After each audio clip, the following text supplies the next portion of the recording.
Hello, hello, Well, hello. Scott, that was fun. That was a fun intro. I was over here getting down.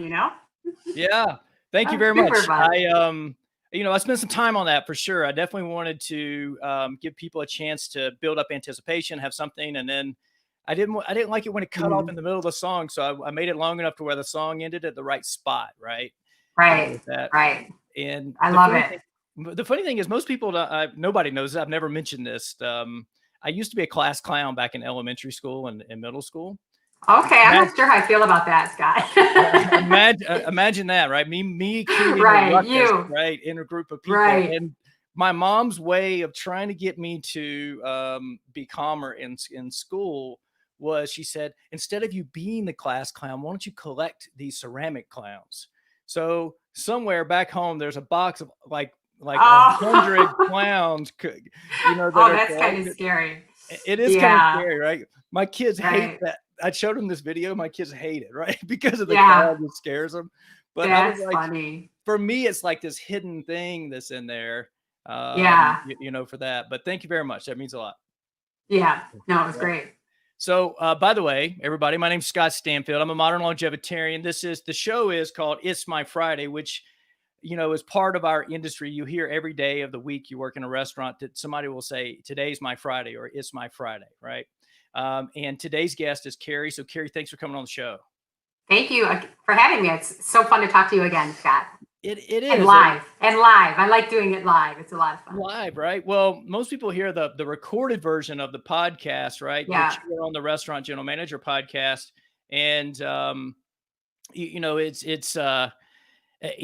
you can go back and listen to that, and that's like an edited version and where it's scripted, and Yeah. there's a live, there's a time before the show and a time after the show. I mean, Hmm. that are there, right? And it's Right. great because people get to sit in on that conversation, but it's more crafted. Where Yeah. I literally I have two questions to ask you is all I have, right? Yeah. Oh, so I better not mess this up. If I only Well, have two no, questions and it, I'm just kidding. well, I'm, well, the only one question is because it's like I basically said, what is this restaurant? I mean, what is this show going to be about, really? yeah. And I think Yeah. What is it going to be about, Scott? What right, is it going to be about? it could be anything, right? I actually did. Oh. I did get you saw the message that I was sending out to people, right, about the show, Hmm. and I actually got Yeah. a guy from Scotland replied back and said, just before COVID hit and then closed us down, I was in the pub having everybody sing Hootie and the Blowfish, right? Oh my gosh. I love it. And so I'm I getting love chills, it. right? Thinking about that, right? So, Yeah. but I know you're a big fan. yeah, I am. Well, for me, it's like going back to South Carolina when I was going to university there, and they were Hmm. still just making it, and they were in the bars still and playing in the bars, and Yeah. so it was all those things, and so their manager at the time, Rusty Harmon, used to come eat at the restaurant, the very first restaurant I managed out on Lake Murray in South Carolina. So there was a Hmm. huge connection to them in the community, even though they made it big, and it was, it's just like Right. in how many famous bands or people can you say are from Columbia, South Carolina?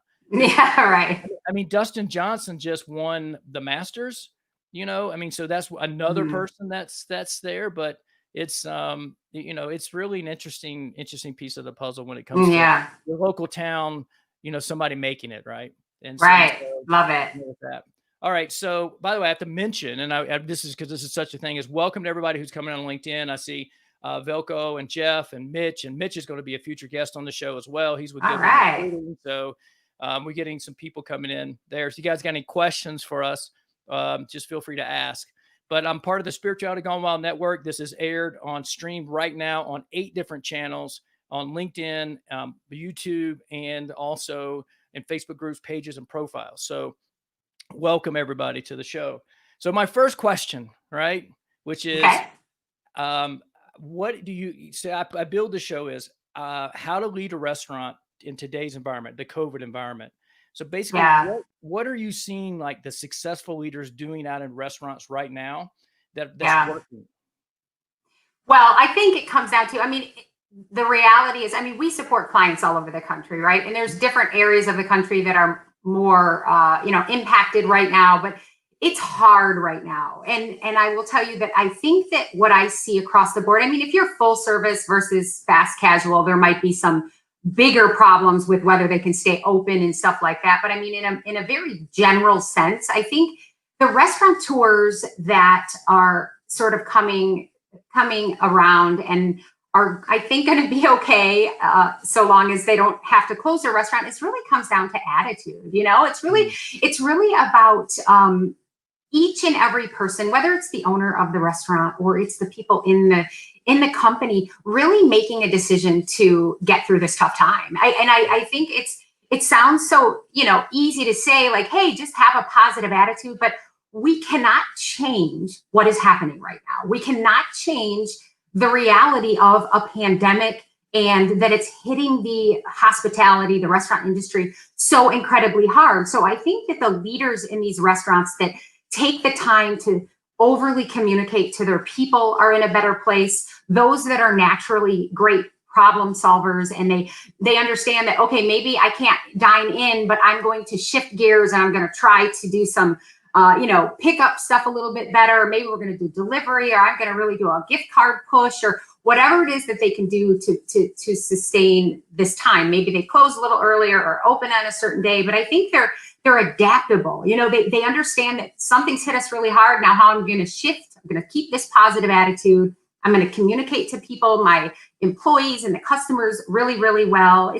It comes down to some, you know, I talk a lot about soft skills. I mean, it really comes down to your ability to handle the adversity, the problems that are thrown at you in life, whether it's COVID or something else, you know, COVID is the big one, but people are dealing, you know, with losses of jobs because of COVID or whatever. People are maybe sick or unhealthy, or they're, you know, they have loved ones that are not well, or somebody passed away. And there's always going to be in life, there's always going to be problems, and there's always going to be things that you have to deal with. And I think the better that you can get at, being fully accountable and responsible for what you can control, and then taking that to wherever you can with a when I say positive attitude, I don't mean over the top, I'm going to pretend I'm happy when I'm not. It's really about things are going to get better. I'm already focused on 2021. I want to get out of 2020. It's been a rough year for my clients, for us as a company, but we're really trying to figure out how to think about the future and adapt what we've done and what's going to change, whether it's temporarily or maybe permanently, and how we're going to make the best of it. What are we going to learn from it? You know, and I think that the business owners, the restaurateurs, the people out there in the world that have that mindset, like, I'm not going to dwell. I'm not going to focus on things that I can't control, but I am going to try to move forward and, you know, do so in like a most positive way possible. Right.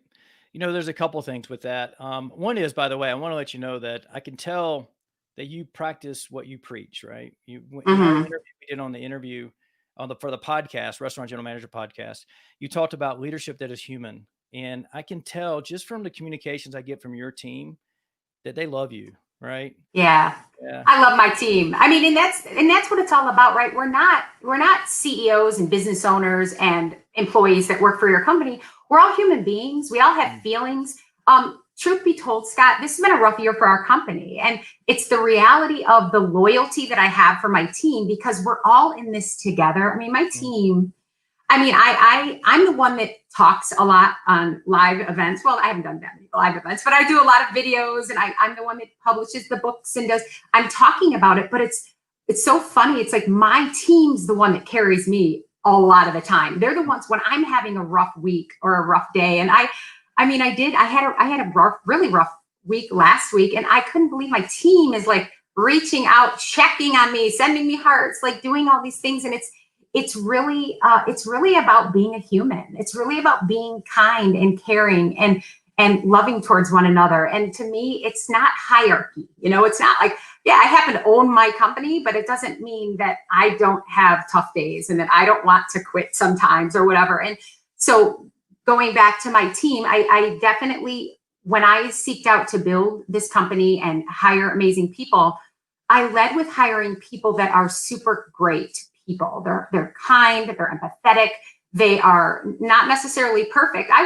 What is perfect? You know, I don't look for perfect resumes. I look for great human beings that I think can do the job, that we have for them and that are going to be a positive contributor to our team. And it's really, really simple to be amazing when things are great. It's Right. so easy to be, it's everything is great. We're profitable. We have new clients. Everybody's making a crap load of money. That's so easy to be amazing. What's really telling is when it's hard. COVID is hard. Our business is struggling, or our clients can't afford to pay us, or, we've got people on our team that maybe aren't going to be here. That's tough. And that to me is when a real company shines, or when a real team shines, is when they come together when the times are the toughest. And they are tough right now. There's no way around that. So I totally believe that. I appreciate you bringing up my team, because they mean everything to me. And I love that you've gotten an opportunity to work with them. And they are just such hardworking, amazing people. But the core of what makes them so great is that they truly lead with caring about people. Yeah. And that's really it. And as I'm listening to you talk about that, I'm like, I was furloughed in March, right? I haven't worked in a restaurant in, and this is my pivot, right? The modern longevity. Yep, And I can tell you exactly. the story behind that, but I haven't worked in a restaurant since March 22nd, which is, gosh, going on 8 months now. And the longest since I've been 21 years old that I haven't worked in a restaurant. And I'm 48, right? So this is not like it was like I'm in my, like 27, it's a long time. Yeah. And I was actually, right before COVID hit, I was finishing up this course in how I hire people, right? And the system I developed dating back almost 14 years, with going through a course at the Hilton when I worked for them on a behavioral-based interviewing, right? And it's morphed into this, like what Danny Meyer calls hospitality factor, hospitality quotient. This type of thing is really going on. And so I love that you are hiring for character and then training the skill, right? And that's really what building a great team is about, because people without great character are going to cannibalize or just grenade your business, right? Yeah. So, yeah. I mean, obviously you have to be able to do the job that you're hiring for. So this isn't, I like to talk about hiring for culture. And I think I get feedback sometimes. It's like, that's not realistic. And, we need people with experience. And, just because somebody has a great personality, that is not what I mean when I say I'm going to hire for culture fit. I mean, our team, oh my gosh, Scott, everybody on our team, we are so incredibly different. I mean, nobody's just like me. We've got introverts, extroverts, we've got older, younger, different everything that you could imagine. But at their core, they can do their job well, and they are good human beings that work really hard, that show passion, and they have passion outside of their job as well. That to me is what it means to be a cultural fit. Can you do the job really, really well and be an amazing part of this team that we have? And so you've got to be in line with the values that we have. I mean, nobody would do well in my company if they didn't work hard, if they didn't care about their teammates, if they didn't do what they say they were going to do, if they didn't have the curiosity to learn and grow and be the best version of themselves. We have a really high standard for the job that we do here. And that doesn't always mean it's easy, right? And we all make mistakes. I mean, we talk a lot about mistakes in my company. It's really hard when mistakes happen. And, but we like to learn from those mistakes and those failures. And, and we're notorious for that. So I do think that companies in general, whether you're in the restaurant industry or no matter what industry you're in, if you really balance those things out, you've got to have somebody that can do the job. They have to be able to, if you're hired to do payroll and you hate numbers, but you're a good person, it's not going to work. You've got to be able to have the desire to do the job and be able to do the job. But I think that so many people lead with, I got to find a great resume. A resume is what is the most important. And I personally think so many people don't talk to enough people. They don't give enough chances to people. I am a result of somebody giving me a chance in this world. I'm 20 something years old. I have no experience, lack the education that I need, lack the confidence, but somebody saw something in me, and I worked really hard and, put in a lot of positive contribution to this company, Potbelly Sandwich Works, for over 10 years. And, I hired Megan, who's my COO, I hired her as a recruiter when nobody would have hired her as a recruiter. She's fresh out of college. She doesn't have any experience, but she had those core skills. Like, she was so determined, and she was smart. She was, she was excited about our brand, and we gave her a shot, and thankfully we did. And now she's running my company, so it's really, there's, and I think a lot of the problem, Scott, is that technology is so advanced that it's almost too advanced. Like, you're using technology to screen people out, and you're missing the opportunity to have really great conversations with people that could be an amazing addition to your team. Or, or maybe it's not even for your company, it's something else. You're not talking to enough people. You're not thinking outside the box enough. You're just kind of, okay, we need these skills, and okay, I'm going to ask these behavioral based questions to screen them out before you really have a conversation with them. So, right. The thing is, I'm the product of somebody giving me a chance along the way too. Even in my racing career, I was kind of bumping my head on stepping up into these faster classes. And, and there were people who weren't even sponsoring me, that were friends of ours, that would help and loan me an engine, or, things like that, so I could test out those type of classes. And I ended up, my biggest championship I ever won was a Nationals Dirt Series championship in this class titled Limited Modified Heavy. And it took me years before I could even drive a limited modified, because, it was hard for my dad to afford that. And, and so, and even in the restaurant world, right. I applied for about 14 or 15 different restaurants before I got hired. Right. Yep. And then they took a chance on me. Best dressed dishwasher they ever hired. Right. I ended up becoming a manager for them. I ended up becoming a region, like an area manager for them. And I still talk to Dale today. He has Steamer Seafood Company on Hilton Head Island, just reopened. They closed down because of a hurricane, and reopened during COVID.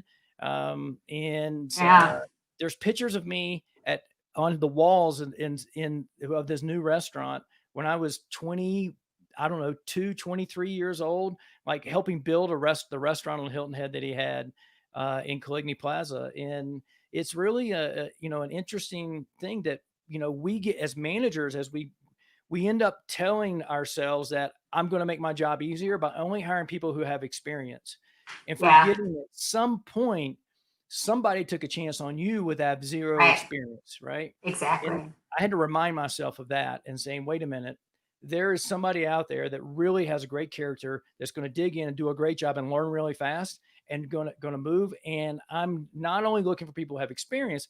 You can't hire a server in a fine dining restaurant that has zero experience, right? They have to have some sort of experience to do that. And then you have to, then you could maybe, like, this person has a great character, has no experience. You may say, or they maybe worked at somewhere that's casual, say, I need you to train a little bit as a service assistant, right? Or work at the host stand, or do those type of things. And then you can see one of the best employees I ever hired at Bruce Chris Steakhouse, Marin. She started as I had the same thing, great character, hired because her smile was amazing. I knew people were going to love her, but she never worked in a fine dining restaurant. So I put her at host stand, and it lasted like 2 days. Right. Then she server assistant for a couple of days, and next thing you know, she's serving, and then she's bartending, and ran another restaurant for us in the hotel, and all that kind of stuff. I mean, just amazing, I think. Yeah, I mean, and I think too, like, that's a great point. I mean, people look at it like, all right, I need a server, I need a bartender, I need a manager, right?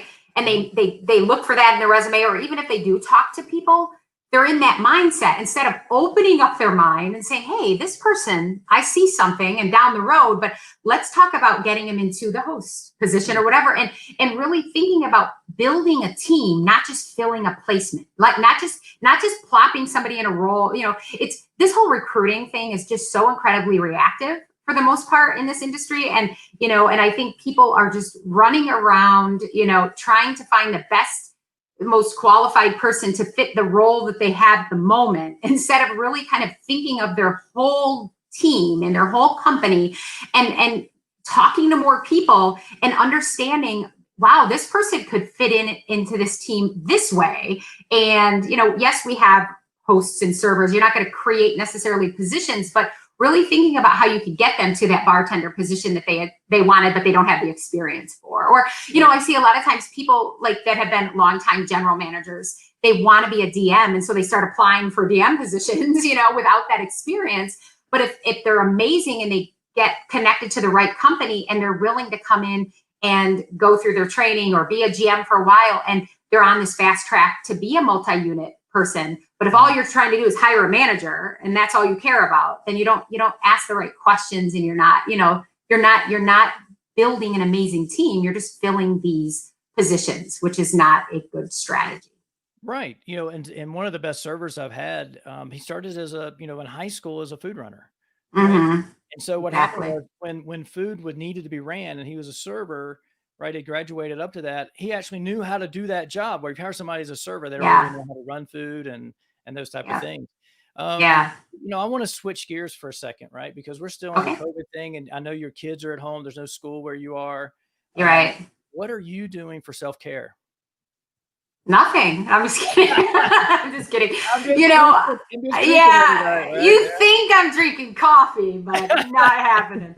I think for me, Scott, health and, being the best version of myself definitely matters. And it matters to us as parents that our kids are mentally and physically healthy. So, I am doing the things I drink. I drink a lot of water, all the things that would make you happy as somebody that focuses on health. But for me, I know there's a lot of people out there that do different type things. Like, you're focused in, what is it? What do you focus on, Scott? The diet that you're in? I always forget the name.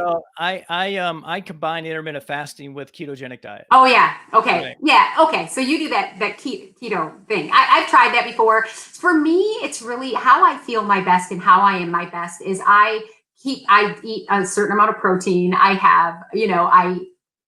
keep my calories in check. I get enough sleep. I drink a lot of water, and I think that walking is an underrated exercise. I do a ton of walking. I'm one of those like old people at the mall, like I like to walk my 5 miles. So I like to walk, and then some resistance training and different things like that. But I think it's just for me, it's a balance. I know it works for me. I think I'm not a believer in like good food, bad food. I think it's about balance, and it's about enjoying my life, but in moderation, obviously. So I would tell you that I would say maybe 70-80% of the time I'm focused on eating stuff that is good for me, all the things that, the fruits and vegetables and all that stuff. But I save room for the desserts and the wine or whatever it may be. But I think it's in order to run a company and to be a mom and to do all these things, you've got to make sure you're focusing on your health, and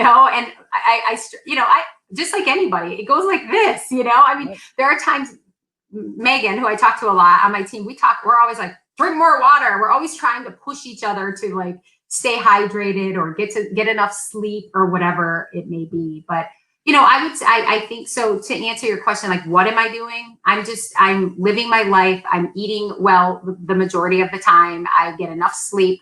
I definitely take time for myself. My watch reminds me that I need to breathe a few times a day because I clearly, when I sit down, I don't breathe deeply. But and I just kind of go through my days and make sure that I feel good. Mm. Well, you're hitting on a lot of things, right? And Jeff just made a comment about sleep. And, I put this up earlier, and I'll just put it up here briefly. It'll cover both of our faces up. But this is, you can go to my website, sleep.strongforlonger.com, and download this free book, or just go to strongforlonger.com and it'll have a pop-up, and you can download that free book, right? And you're right, Jeff, in our industry itself, like with the clopin, right? If you close and then have to open the next day, right? Or if you work really hard and then you get home and then you have a couple glasses of wine or whatever your beverage of choice is, you eat really late, you go to bed, all those things work against you getting the best sleep you possibly can. So sleep is by far the most important. Hydration. Gosh, 75% of Americans are chronically dehydrated. Yeah. That is not surprising. As much coffee as I drink and water, but it's funny with the sleep thing. I used to almost like self-brag or whatever you want. Like I was like, I don't sleep that much. I work all the time. I'm trying to grow a business. And, it was a few years back that it was, kind of brought to my attention, like that is so unhealthy. And it's amazing when I did, and I'm not a great sleeper. I've always I drink a lot of coffee. My brain's constantly moving. So I've really had to sort of teach myself to shut it down and to get enough rest. But it has made, over the course of the last few years, I've definitely improved my sleep patterns a lot more. And it's been really, I'm so much more productive during the day. I feel so much fresher and ready to go. It's just incredible when you get, when you have a lack of sleep, like what it can do to you mentally. It's like surprising. And I've definitely gone through it. Right. Here's the thing. You think about this. Let's say that because we know fasting is people can fast. Jesus Christ and David Blaine fasted for 40 days. The world record on fasting is 385 days, some crazy number, right? I've fasted for 21 days. I'm doing a mini fast right now. I've only had, I'm averaging about 600 calories per. I sleep for like 7-8 hours. I fast for 7 or 8 hours. Right. Well, I I'm get sleeping, it, right? I get it, right? But here's the thing, right? And you can skip a day's worth of meals. You can skip your workout, but try staying up all night and see how productive you're going to be the next day. Yeah. That's how important sleep is. And we don't really, we don't really think about that. And so my point to this is when you're have a lack of sleep, you're cranky, you can get cranky, you're hungry, you're never satisfied, you're all those things.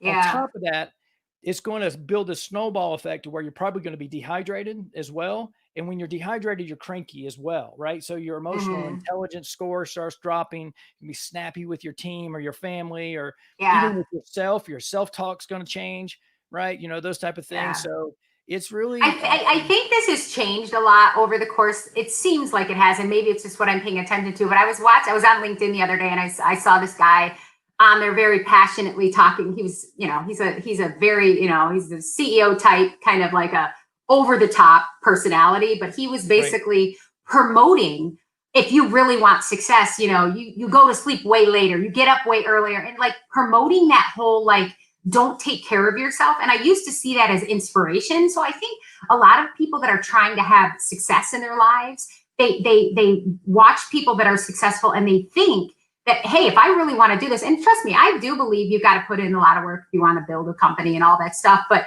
not at the expense of something that's going to hurt you long-term, like sleep. And this video, I was like, wow, he was really promoting you should only sleep for a few hours a night. Didn't say that verbatim, but it was like, if you really want it, then stop complaining and stay up later and get up a lot earlier and do that consistently, and you will have more success.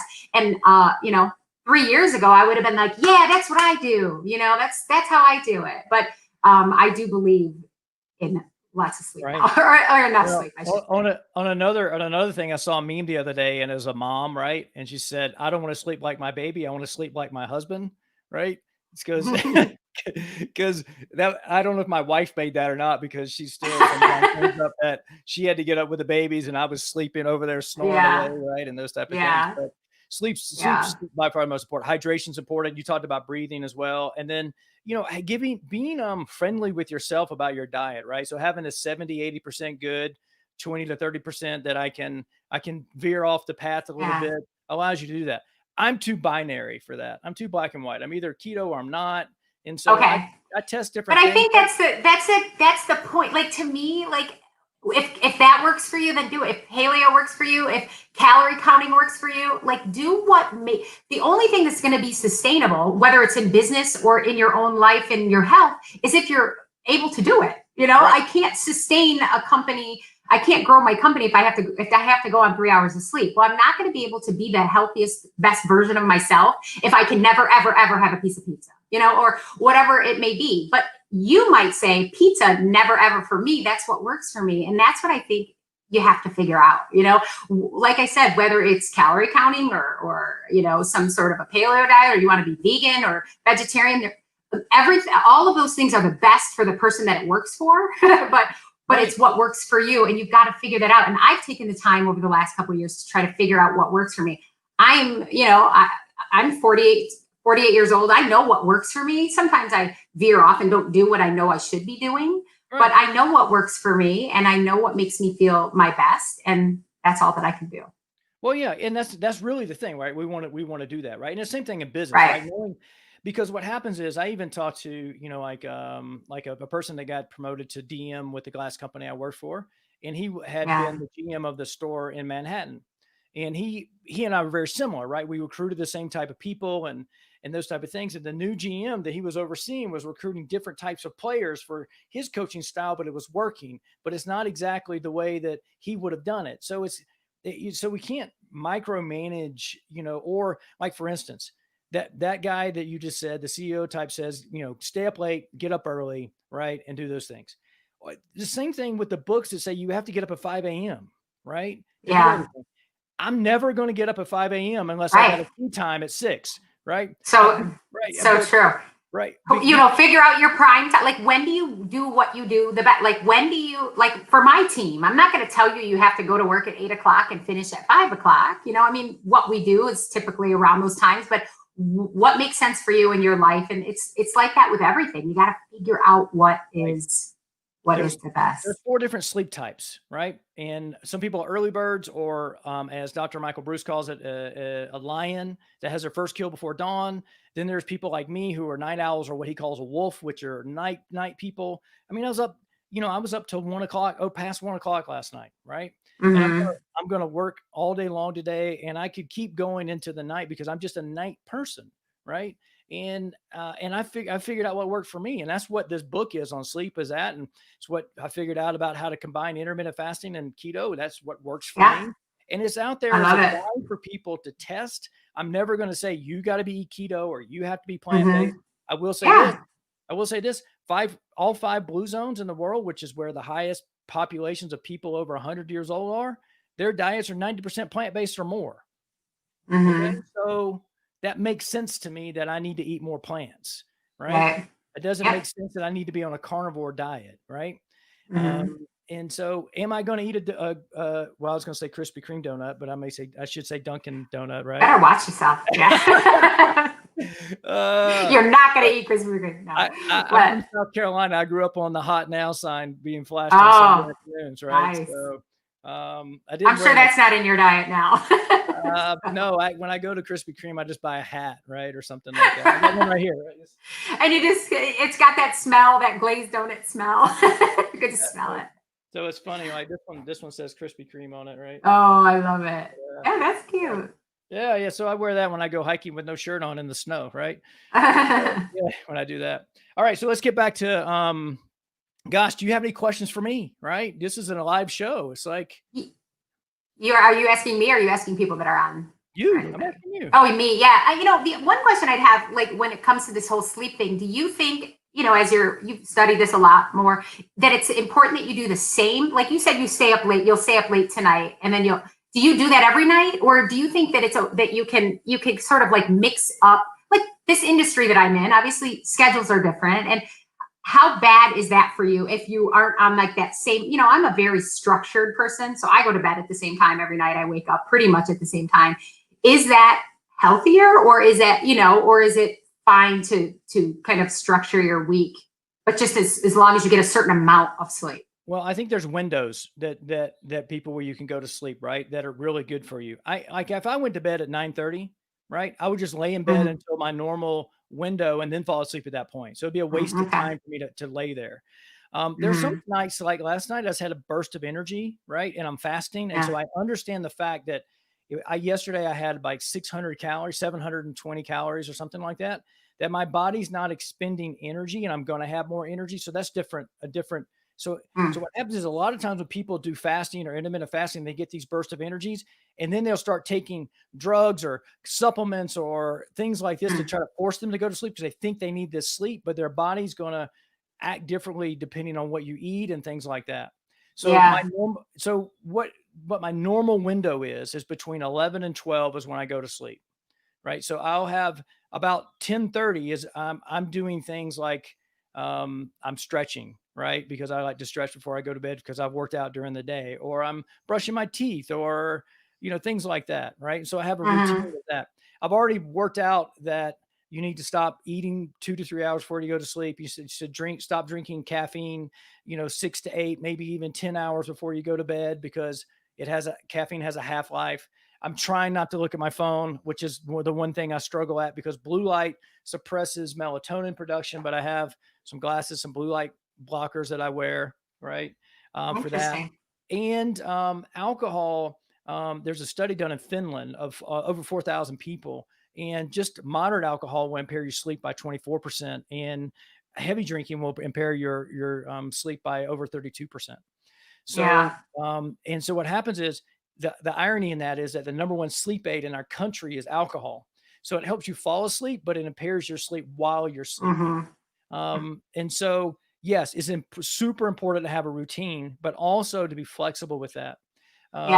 Because so it's like, for me, I have a window in which I go to sleep, like I said, between 11 and 12. And if I push past that, like, I'm fine with it, because, and I think what most people should do is this. It's like, I need to be at this place in the morning. It could be work, right? Or on a live show or something like that, right? Yeah. And then reverse engineer that, right? A lot of people do that. Like, I need to have this much time it takes me to get ready, or if you're doing a morning routine, then get your sleep in, and then you go back. And so what I do, my mindset around sleep, is the fact is my day starts when I go to sleep, right?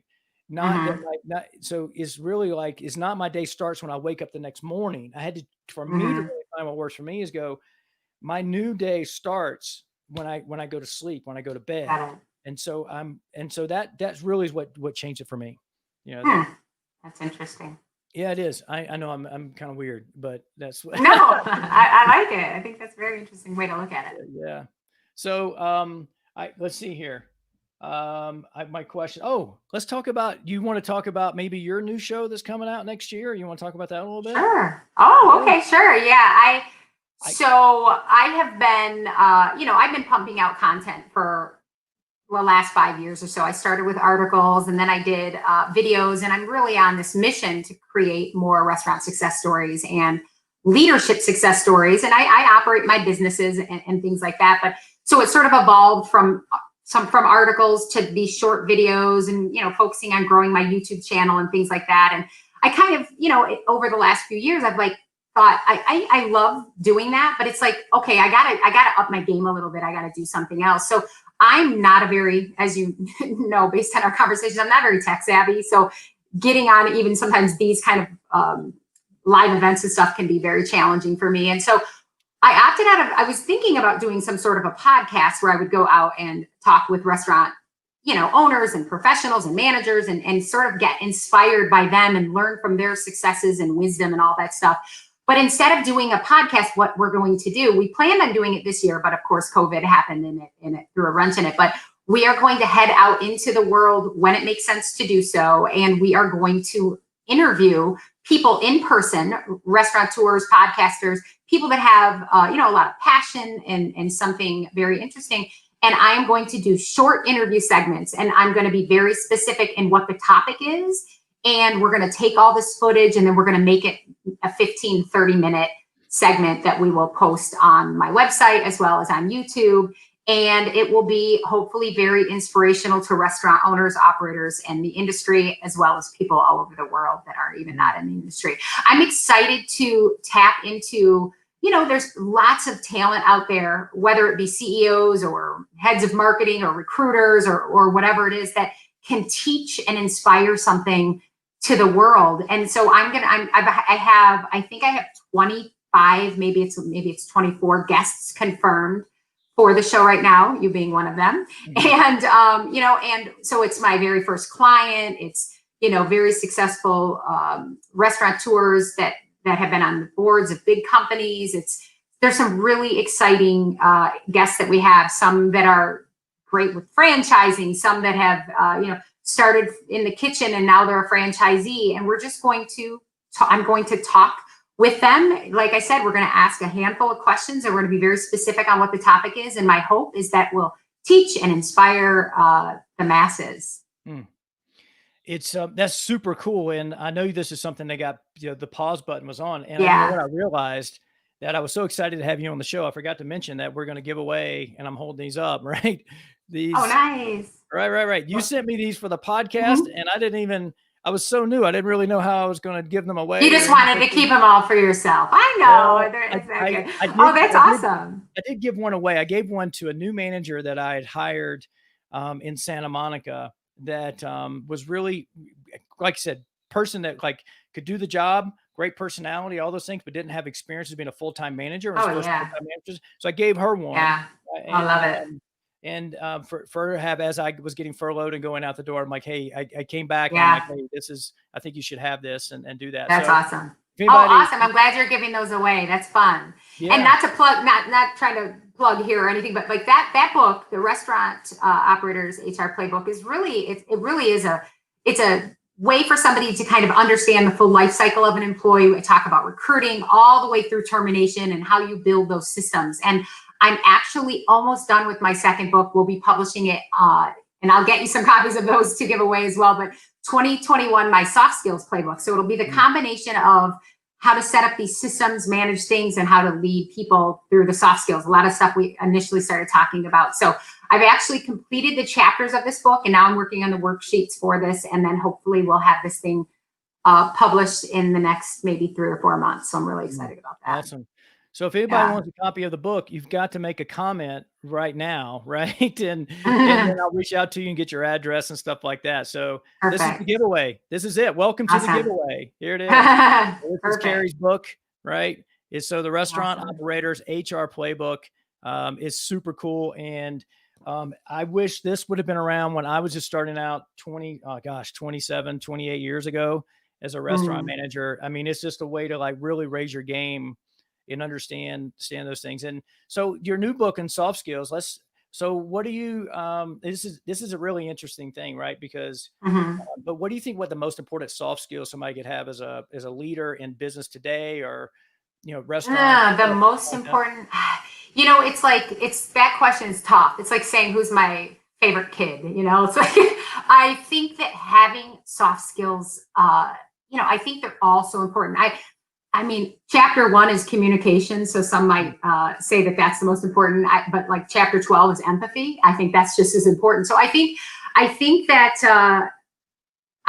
in order to be a great leader and to be successful in however you define it, you've got to be able to, have these interpersonal skills. And I think they all sort of like work together. You've got to be able to, you've got to be yourself, but you've got to be able to build relationships. You've got to be able to manage your time. You've got to perfect how you're going to be an effective communicator. I don't know that I could say, here's one thing, if you do this, this is how you're going to have success, because I've had a lot of success in my adult life because I knew that I didn't have some of the things that I was going to need, the impressive resume, if you will. So I knew that I needed to really hone in on my people skills. And I will tell you, the reason I chose the chapters, the 12 areas that I did, is these are the areas that I have really focused on over the years, and that I'm still learning how to be, how do you build great relationships? How do you manage conflict? How do you do all of these things? And so I don't know that I can say that I have one that I think is most important. After you read my book, Scott, and, it'll be interesting to see if you think that there's one that stands out as a most important. Right. Well, I want to show you this comment first. So we got in from Andrea, and then I'll tell you what I think the most important is. She's read your book and she promotes it regularly. So, she sure does. That's, I know hi, Andrea. I'm so glad Andrea's on. I'm like, who is it? That's hard for me to see. Andrea is a good example of somebody who is embodying some of these soft skills that we talk about. I've been connected to her for a long time, and she is operating a brewery, and she and her husband are doing some really great things. And this is a girl who takes full accountability for her life, and she really works every single day on how to be a stronger leader. And she cares about all of these things that we're talking about. So glad she's on. Right. Yeah, me too. And so thanks for joining us. And so this is the thing.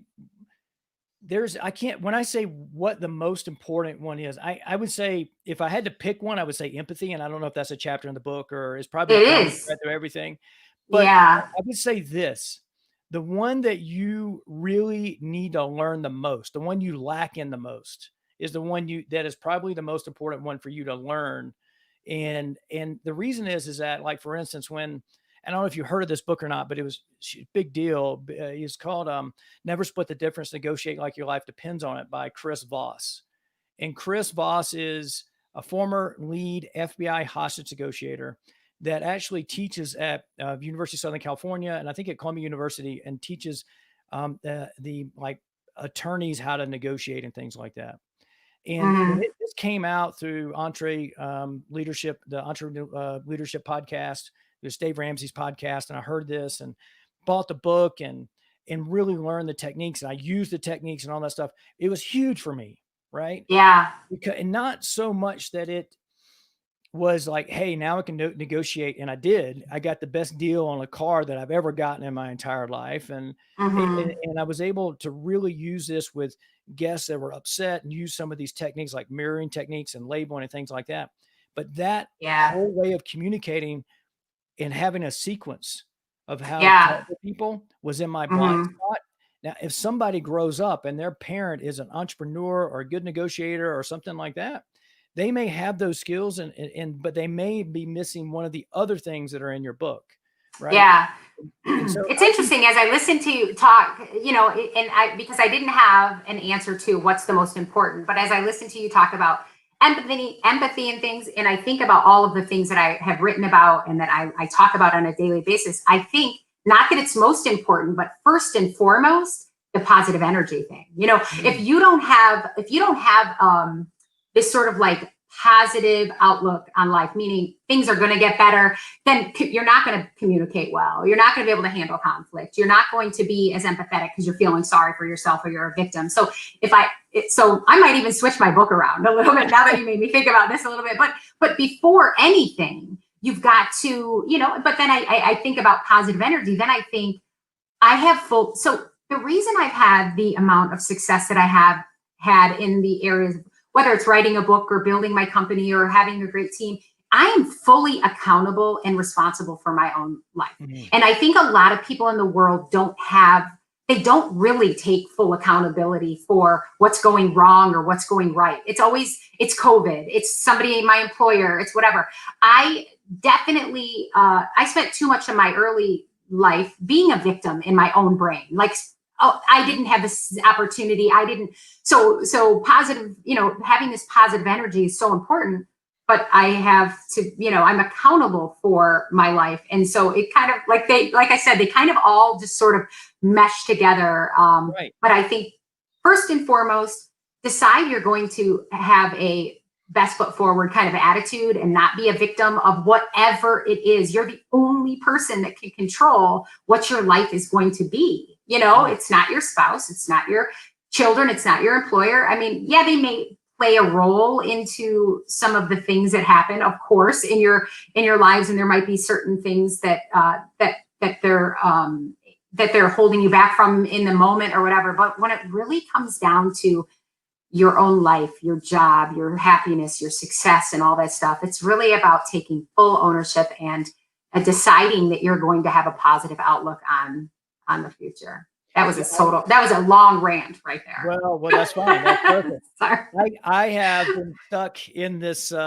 victim triangle my life, and it's something that I've worked on getting out for the last couple of years, right? And it's something that I still step into sometimes. Like, absolutely. Yeah. I mean, I very easily could have said, right, well, it's not my fault that I'm unemployed right now, and I'll just wait for a new job or wait for the next stimulus check, it's so or wait for the election to go on, and all those things. And then I was doubling down on let me do the Restaurant General Manager podcast, right? And those type of things. And my dear friend, Malia Brown, she said, Scott, Modern Longevitarian is such a strong brand. You should do something with it. And I thought about it, and I was like, she's right? It took 47 seconds for me to go, she's 100% right. And I've owned this domain name for 8.5 years. I've never done anything with it. Yeah. Right. And so putting it out in the world. But you're right. And that's part of like our reality TV shows. People like, well, it's their fault and it's not my fault. Yeah. That type of stuff. Right. I think that's how Jerry Springer made all his money bringing on victims, right? Onto the show. Yeah. I mean, and the truth is, there are things that are out of your control. I mean, the truth is, restaurants are closing and going out of business because a pandemic happened. That is out of your control.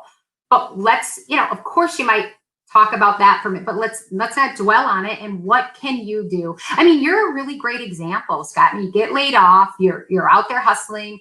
You wouldn't be able to do what you're doing if you didn't have a positive mindset and if you didn't challenge yourself to move forward, and so I think that it's of course, I'm sure somebody's thinking, yeah, easier said than done. Of course, everything is, right? Everything's easier said than done. But if you just make a decision that you've got one life, you're not going to be here long, and you've got to live the best life that you can. So try not to worry about the things that you can't control. And I surround yourself with people. I've been very deliberate in who I surround myself with, because I get down on myself or can be in that victim mindset or whatever, just like anybody else. But it's funny, like I wasn't feeling great the last couple of days. We're doing this live event. Talking about this stuff is one of those things that gets me back to being positive and in a good mood and all those things.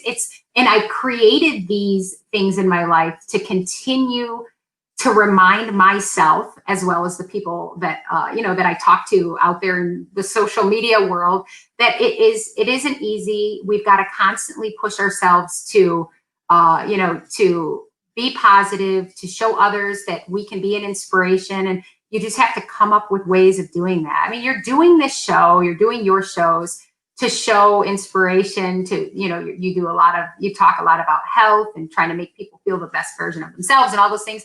And that feels really great. And so that's sort of contagious. And then it helps you not be the victim and, that sort of thing. So all of those things. Yeah. Yeah. No, I think it's really good. Yeah. It's super cool doing the show. And this is one of the things that I wanted to go back and tell you about. When you do your show, every interview I do, a piece of that interview lives in me forever. Right. Yeah. It's very true. Super thing, right? Because people are chiming in live to this conversation. Yeah. You are actually like doing a podcast or even this live, right? So it's like I'm getting chills, like when you're talking about the positive thing and me helping people live their best self or best life and those types of things, right? And so that's one of the things that I think that you'll experience, right, as you go and do these shows next year, is that you'll take a piece of those interviews with you, right? And it'll actually for sure. in a lot of ways, right? One of the things too about what you talked about is the positive vibration that you're putting out in the world, right? With the book, right? Those type of things, not the book, but that part of a soft skill. It reminded me of Chef Sean Boucher. He has the Business Chef podcast. He's on pause right now because he got furloughed as well and opened a restaurant. He has a New Mexican style burrito restaurant in Albuquerque. And cool. But his book is like I can't remember the name off the top of my head, like managing restaurants and things like that. Has his formula for success. But what he talked about consistency was not consistency in execution in the restaurant, but a leader's consistency in managing their attitude. And that's, I haven't been the best of that. People that are working for me, maybe watching this or see this show, be like, Scott wasn't the best of that all the time. But heck, I was under construction, work in progress, trying to figure out these things and that stuff. But you know what I think is interesting about that, Scott? Nobody wants you to constantly be like you've got the best attitude. Like, it's about your authenticity. It's about your realness. And the fact that you are okay with saying, like, and that's why I talk the truth. It's so easy to get on here and say, oh, I'm always positive, or you're always positive, or I don't have those bad days. I think it's more inspiring that you do have those days that you're not as consistent or whatever. It helps people really connect with you. I mean, the people that I'm close to, they get that I'm just a human. I have bad days. I have good days. I am very consistent in the execution of the stuff that I do, but I have days that I don't feel like turning on my computer or whatever it is. And I think talking about that and being real, being yourself, being authentic, being vulnerable, that helps the world way more than it does hurt it. It does. I'm gonna put up a picture right now. I know you've seen this, right? But this is me being vulnerable, right? This is me, 31 years old, overweight, and then me, I think it was 46 at the time, 47 maybe. And that's in shape, right? And my point with that is, even like after I started this brand, I had this big like eczema outbreak on the side of my face, all the way down to my neck and over both of my Yeah. eyes. And I was like, how can the world, can I go on and online and preach about being a modern longevitarian, and have all these things going wrong? And then Malia said to me, she's like, Scott, you're human. And Exactly. right. And so you have all these ups and downs and things like that. So you're right. It's not Yeah. all always great, right? So yeah, Yeah. was my cold, because I was up later last night, was my cold shower longer so I could get Yeah. a little jacked up Yeah. for the day, right? But when you think about who you are inspired by the most, we talk about, you love Hootie and the Blowfish. I love Pitbull or whatever. Why am I inspired by him? Yeah, I like Pitbull's music. It's fun energy, but it's really his ability to overcome adversity. And he talks about those things.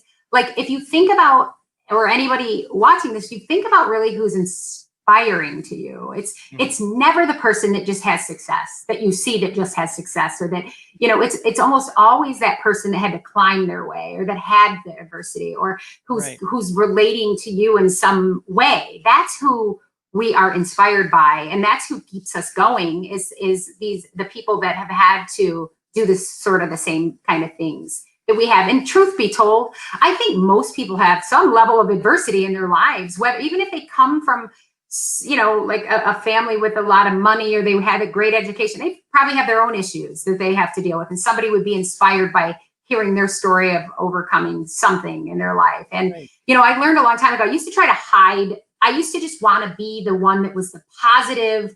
I thought I had to present this kind of storybook. I'm happy, I have success, when I started to go, hey, listen, I have problems in my life too. And I saw how much people really kind of connected with me, and it was the realness. It's like the more of the truth that I told about myself and the things that were happening in my life, the more people connected with it. Because that's the world. That's what we all have to deal with, some level of adversity. And adversity, what I can't say what you losing your job as a GM, that I can't determine how hard that was for you, what level of adversity that is, or what a challenge that was. I don't know all the dynamics in your family and all that stuff. So somebody might have lost their business, and somebody might have lost their job, and they're both struggling in, a similar way.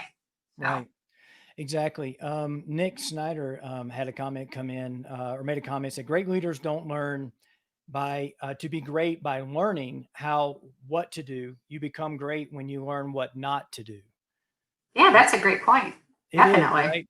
And that was something when he also made a comment. He didn't know that I raced, and I don't talk about it so much anymore, but that was one of the things that we would say in racing. You're like, I don't know what to do, but I know what not to do, because we've already made that mistake before. And I carried that mindset into restaurants. It's like, okay, let's lay out the floor plan this way, or let's have this many staff on, or let's cook this way or that. And then like, oh, it didn't work. And you're like, well, let's not do that. And over 10, 15, 20, as you go down your career, you end up, with this system of things that, maybe that don't work, and what will actually get into that. And I think the big trap for people when you get into that, 15 plus time in your career, is that you actually stop listening to other people, because you're like, I know what works. Right. Yeah. And so that's one big trap that you can step into. And, with that. And we're at an hour right now. We could go on for a long time. I know you and I could. Yeah. Right. For sure. We didn't even get into music so much. Right. next time we could. Next time. And if you want to come back on, I'd be happy to have you back on it soon. That'd be awesome. I've got a lot of guests lined up, for the show, and I just got 2 more inquiries about it this morning. So nice. It's going amazing. So I can't thank you enough for coming on. It's been amazing. It's been great. And I'm really, really excited for you and proud of what you're doing. I know that you're putting a ton of energy into this. And, I'm super excited to have you on our show in 2021. And we'll stay in touch. Yeah, I can't wait to talk to restaurant managers about how to, live their best self health wise, right? Yeah, exactly. I really developed all this stuff parallel, right? To work in the restaurants, right? And I think it's such a need. I think it's such a unique industry, and that the hours are crazy. People are working. If you think about the chefs and things like that, having a focus on this, I think is going to be great. So right. Yeah. it'll be fun. So I'm coming up with some really great topic ideas for us for our little That'll be segment. great. So, That'll be great. So awesome. Thank you so much. In. You're welcome. Megan chimed in. She said, great chat, Scott and Carrie. So thanks, Megan. I'll call you after this. All right. So we're going to wrap this up. Thank you for tuning in to the show. Awesome. It's My Friday, Modern Longevitarian. If you want to learn more information, you can go to my website, strongforlonger.com, and that'll take you straight to Modern Longevitarian. And our mics are still live. I'm going to play this outro, and then we'll take it from there. Okay. Awesome. Thank you. Bye, everybody. Thank you. Bye-bye. Bye.